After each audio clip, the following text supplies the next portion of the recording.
AI will shorten the distance between idea and execution.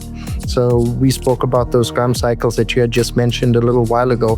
Those should happen at even faster clicks. And the ability to experiment, fail forward quite quickly, acknowledge that, and then build on that to really create distance between yourself and the competition is really what I see as a frontier organization, where there's the synergistic blend between human organic capacity and digital synthetic capacity. A 3 to 5 year strategy used to sound responsible. You'd set a direction, build a roadmap, collaborate with peers, and trust that the ground beneath you would hold long enough to get there. But today, AI is changing that. The pace is faster, the variables are multiplying, and for a lot of leaders, the future is starting to feel almost impossible to map. So how do you plan for what you can't predict? Well, that's the very question that we're going to attempt to answer. Today, I'm joined by Kree Govender, SMB Canada Lead at Microsoft, and Jonathan Beeler, Solution Architect at Pellera. Between them, they bring both strategic and operational views of what AI readiness really looks like inside of organizations. Although the roadmap is starting to crumble, it doesn't mean that we should abandon planning. If you fail to plan, you plan to fail, and we still need a plan. It's just likely going to look very different from anything we've seen before. Gentlemen, welcome. Thanks so much, and it's wonderful to be here with you. Really looking forward to this conversation. So, Kree, I've heard you say that the era of 3 to 5 strategy is essentially dead. We know AI is changing really fast, and that planning out for the future doesn't really hold up the way it used to. What do you see the initial strategy that people need to take? How do they back off from that long-range strategy and start thinking about being forward compatible in what they're doing? I'm going to start off with a very interesting statistic that actually stopped me in my tracks. And the statement was that in the last year, we've had more than 80,000, 80K, enterprise-grade AI tools that were released. So the volume that we are experiencing is unprecedented on this front. And when it comes to strategy, the fundamental shift isn't just speed, but it's that the shape of strategy has changed fundamentally. Strategy used to be this thing where it was built on relatively stable curves, but technology has evolved and is evolving so fast that markets now struggle to react.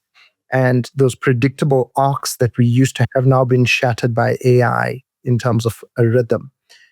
Because AI doesn't move in a straight line. It really moves in leaps, as we've come to see. And that's why I connected back to those 80,000.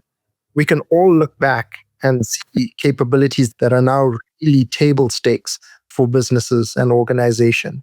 It isn't that leaders have lost the ability to plan. It's that the assumptions that underpin those plans, they expire now faster than the actual plans themselves. So 3 to 5 year strategies, I feel, have been retired in this world. And I truly believe that rigid strategies are not the way to go forward right now, and that the future will and does belong to those that are agile, nimble, and quick, and for strategies that are more malleable and that can adapt as things change in the technology landscape. I mean, Jonathan, you're there for a lot of the really important conversations, right? The AI team comes in for the really cool new thing that everybody's excited about, or their AI team gets something off the ground and all of a sudden it goes off the rails and you're the one who shows up. From your perspective, when strategy gets short and less predictable, what are you seeing on the ground and how's your team supporting? Well, I think the answer to the question is results. It doesn't matter what tool you got. If you're seeing the business results that you want to see, you're doing something right. And that's how we've measured projects in the past, and that's how we can measure projects in the future. Whether or not does this AI tool perform, what metrics are we using to define success, and then show that we were successful. I've seen absolutely wild results, right? Where another team came in and quoted somebody 3 years to figure out an application modernization perspective. You bring in an AI tool and you focus on what it can deliver instead of trying to have a magic bullet to just solve the problem by throwing AI at it. Say, okay, let's focus on the core business principles. What are we trying to do? How do we accelerate this? When we were able to deliver in four weeks versus 3 years.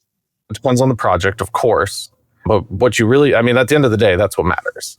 No matter how many, if I have 80,000 tools to pick from and 79,000 of them work, I don't really care which of those 79,000. So maybe a customer is already familiar with something. This is the way you want to go. Oh yeah, absolutely. Well, we can run with what you have unless we already know, hey, this one, I don't think it's quite up to snuff. And you can usually find out pretty quick right as you get started. Other times you just don't want to step on a landmine. Wow. So as Real walks into a hard project, he brings the guns, is what I'm hearing. These tools really do move the needle.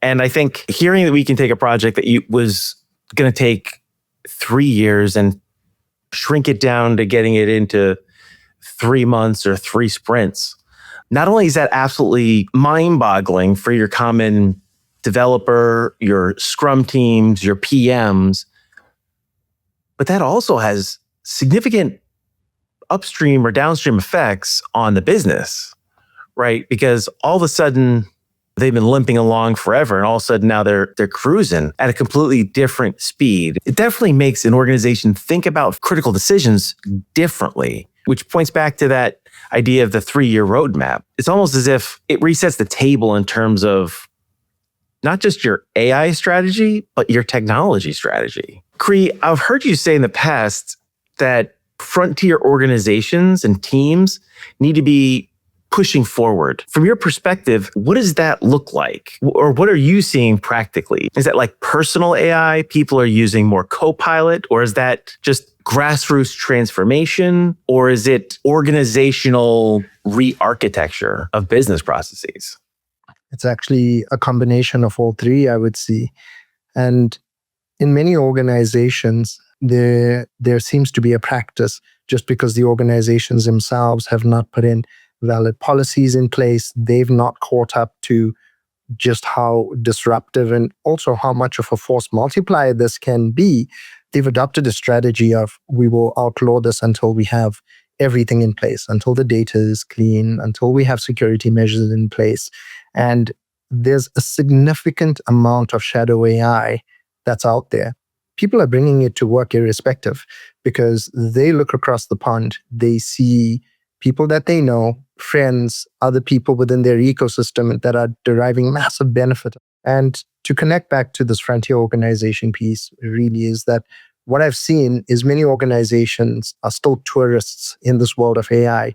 And by that, I mean, they visit it occasionally, they run a pilot, they take some pictures, and then they return to their old ways of working. Whereas a frontier organization isn't defined by how much AI it has, to speak back to what Jonathan was referring to earlier and the 79,000 tools and not caring about those, right? It's about the outcomes. But those frontier organizations embody a couple of things, and they naturally use it in a very different manner. They've moved beyond experimentation into this embedded behavior state. So it isn't a tool that they reach for. And the real differentiator there becomes utilization. And many organizations have these AI tools, whether they're there through shadow AI or through a policy, but very few, I find, are using it well. Even fewer are using it consistently. And even fewer than that are really using it at scale across their organization. In a frontier organization, AI will shorten the distance between idea and execution. So we spoke about those Scrum cycles that you had just mentioned a little while ago. Those should happen at even faster clicks. And the ability to experiment, fail forward quite quickly, acknowledge that, and then build on that to really create distance between yourself and the competition is really what I see as a frontier organization, where there's the synergistic blend between human organic capacity and digital synthetic capacity. But from a practical standpoint, how have you seen organizations balance this organic innovation, which is going to start with shadow AI to some extent, right? Because a new tool comes out, a new model gets released, someone's going to turn on, start playing with it, and or someone's going to go and turn it off and block it. What have you seen the balance look like between quick innovation while still keeping security and governance in place? That's a good question. The answer, I feel, lies in two things. The first one is psychological safety, and that has to be modeled by leadership first and foremost, to really create a safe space for people, not just in word and in policy, but in action. Leaders themselves need to model the behaviors they wish to see in others. So they come across something new that they should be saying, hey guys, I've found this. Who else has experimented and played with this? And then have a technology team that can evaluate that and highlight what the potential risks and or upsides are to that technology, and then allow people to experiment with it responsibly. Naturally, you can't do that across every single tool. So there has to be a degree of governance around these are the tools that we really put the stakes of the house on, and we'll have these fringe tools that will complement that. It really lies with leadership, creating and exhibiting those behaviors themselves. I've seen organizations where this has really been taken to heart, where every single meeting, a leader and or employees will stand up and say, this is how I've leveraged certain AI tools and or capabilities to help me prepare for this meeting. Here's a set of prompts that I've used, or here are the agents that I've leveraged. So it becomes normalized, but not just talking about the positive outcomes, but also highlighting here are areas where I've really stumbled and this didn't really work well. And that's the type of culture that you want to cultivate.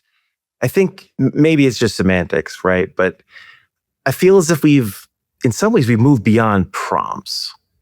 The idea of a prompt to me says, I want to accomplish something and I'm going to compose the thing that is going to create what I need.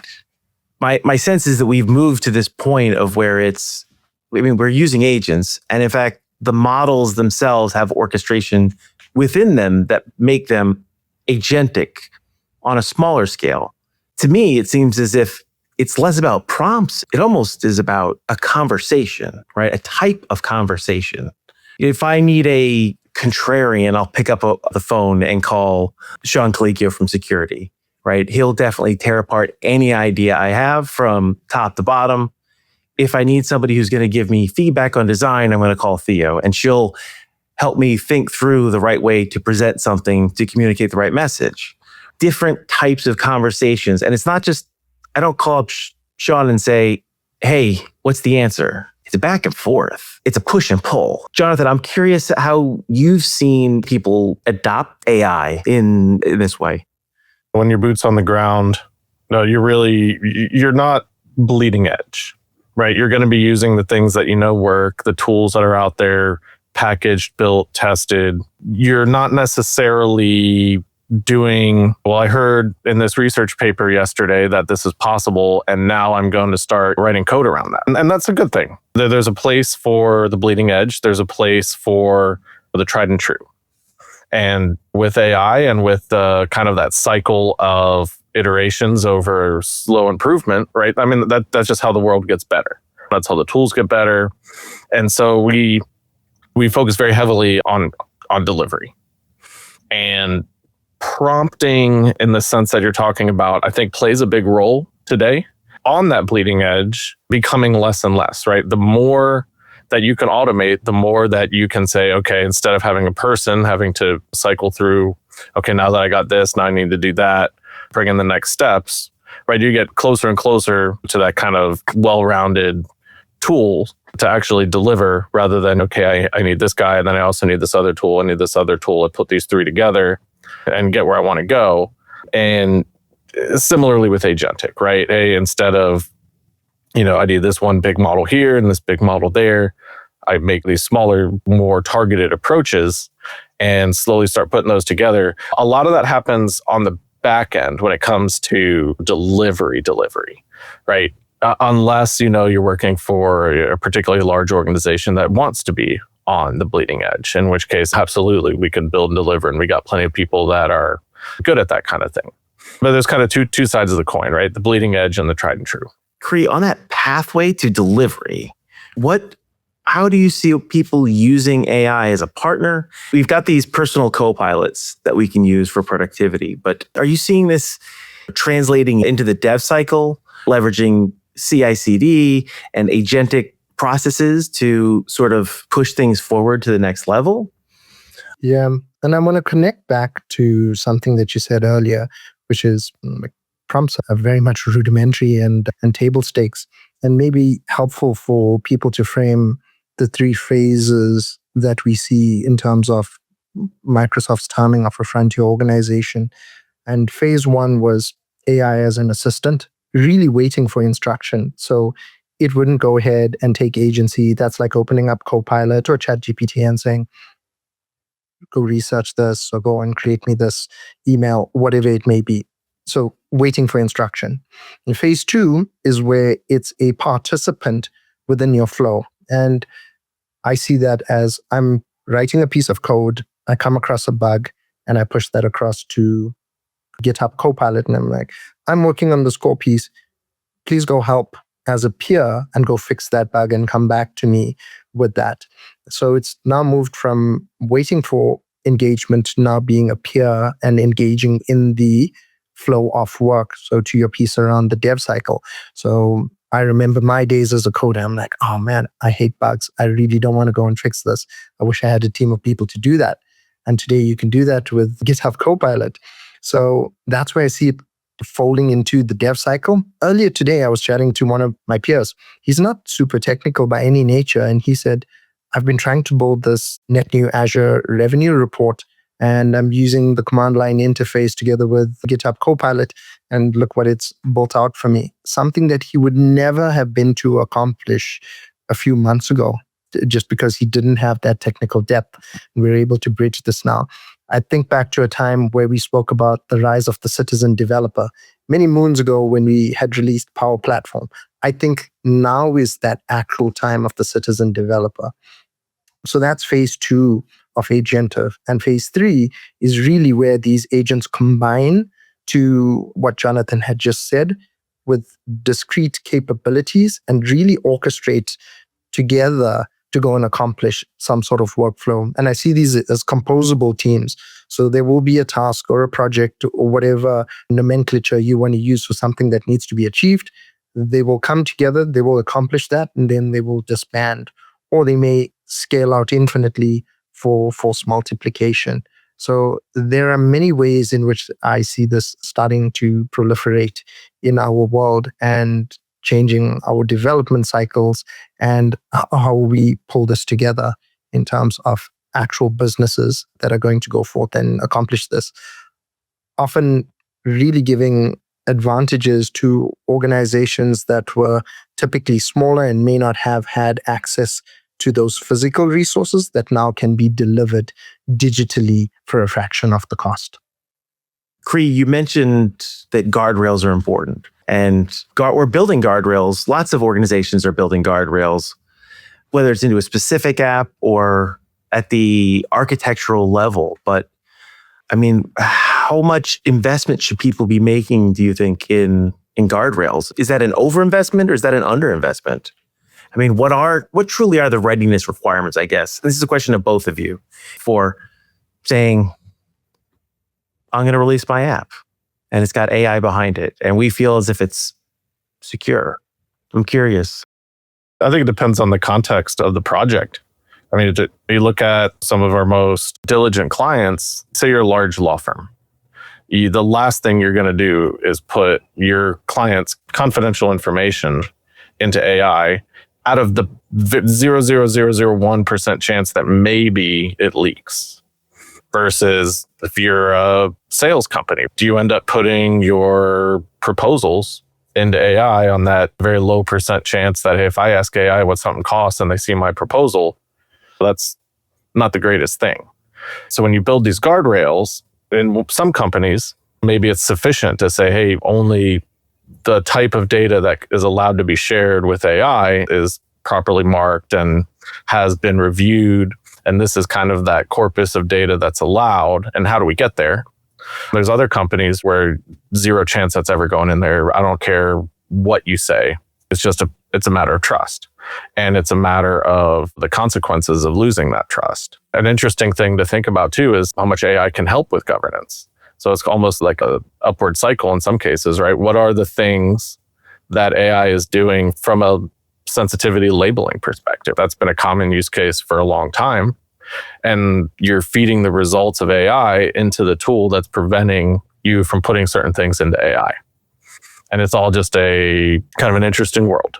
What I've seen, and I can speak specifically here within the SMB context, is many SMB organizations haven't taken security as seriously as the midsize and enterprise organizations for typical reasons. Number one, they see it as a bit of a grudge purchase and they struggle to see the immediate ROI on it until a breach occurs, and the cost then is staggering. Some of the statistics that I've seen, which is in SMB, 7 out of 10 that encounter a cyber incident may never open their doors again. It's like that much of a death sentence to many of these SMBs. And many of them think, well, I'm too small to matter.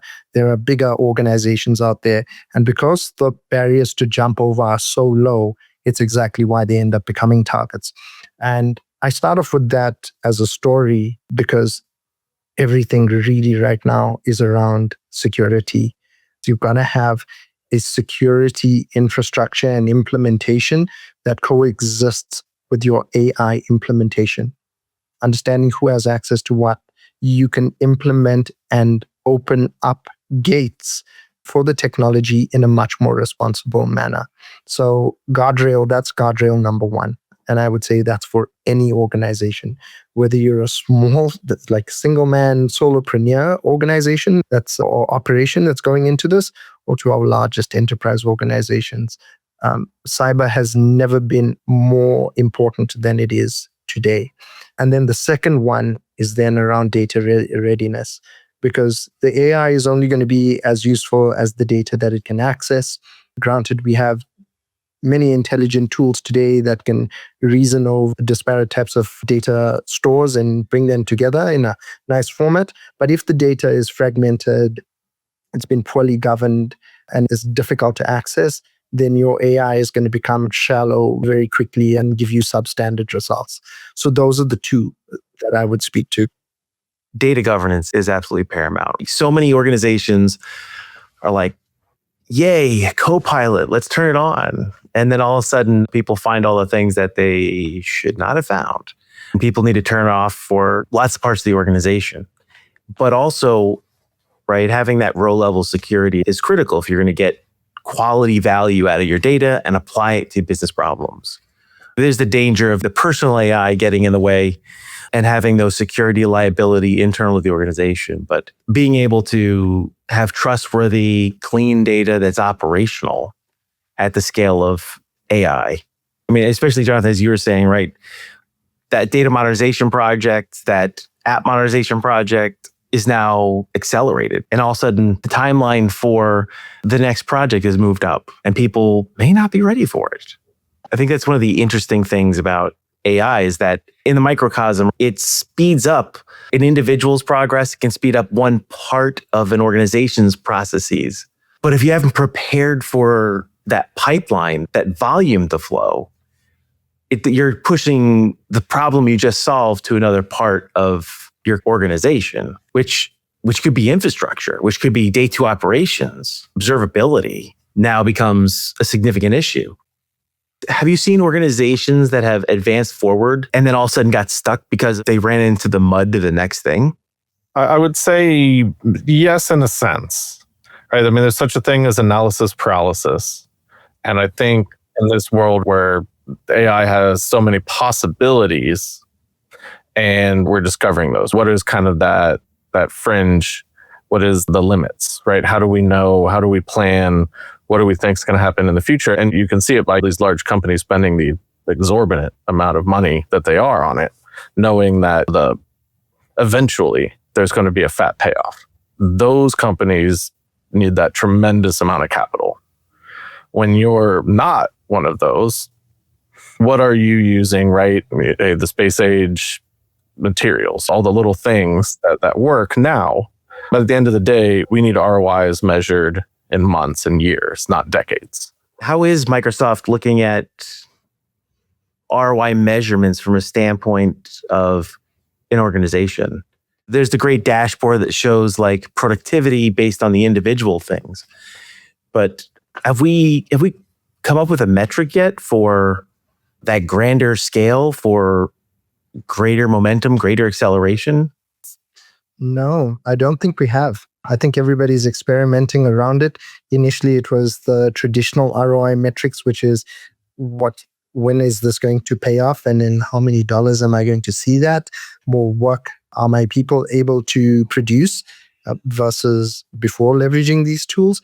I think those very rudimentary or basic ROI calculations, and now I'm speaking outside of the Microsoft context, but from my own personal standpoint and what I've observed and I've seen, organizations now, when they go to their CFOs or the people that are holding the purse strings, it's more around how are we going to reconstitute and what are the new innovations and or accelerants that we'll be bringing into our organization, or net new offerings that we'll be able to take to market. And how quickly can we do that versus closing our eyes and looking back a year ago or 2 years ago. Those, I feel, must be and should be the new measures of ROI, not just purely connected to cost and paying for the licenses. Number two should be just how much AI has been infused into our organization as a percentage across various business units and various processes. For me, I feel that's a much better measure of how much ROI you're actually going to derive from the technologies in the years to come. Yeah, I agree. I absolutely agree. We have to be thinking about it in terms of how can we measure the increase in connectivity across the organization. Maybe there is a level of the automation that comes because of the connectivity. But I feel as if we're at this agentic point and we're not fully sure what's next. The more connected something is, then the more can happen on the back end without humans in the loop slowing things down. I could spin up an OpenClaw agent and tell it to do all kinds of research, and it'll just go buck wild and find all the stuff and create all the documents. You can't have that, obviously, in an organization with proper governance. But at the same time, we can squint at that and see the possibility of, let me send this PO over to the agent. I know it's got to go somewhere. Let it run around to all the different offices, so I don't have to ping somebody on Teams or virtually run around all the different places on my own. If in theory we're heading to that future, how do you plan today?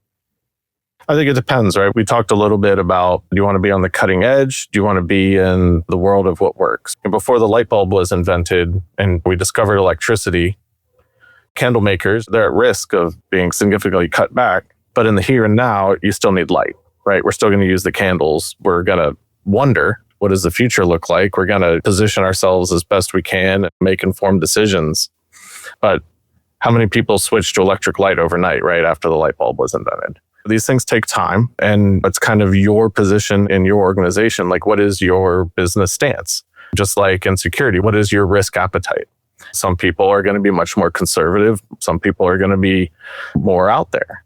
And I think you just need to assess your situation, where you're going, what you're going to do, and pay attention. Don't get blindsided by, hey, this new thing's coming out, but don't lose sight of the here and now either. I love that analogy, Jonathan. Maybe we can dig into that for 1 second. We now have electricity. We now have light bulbs. I'm an SMB. What does that mean for me?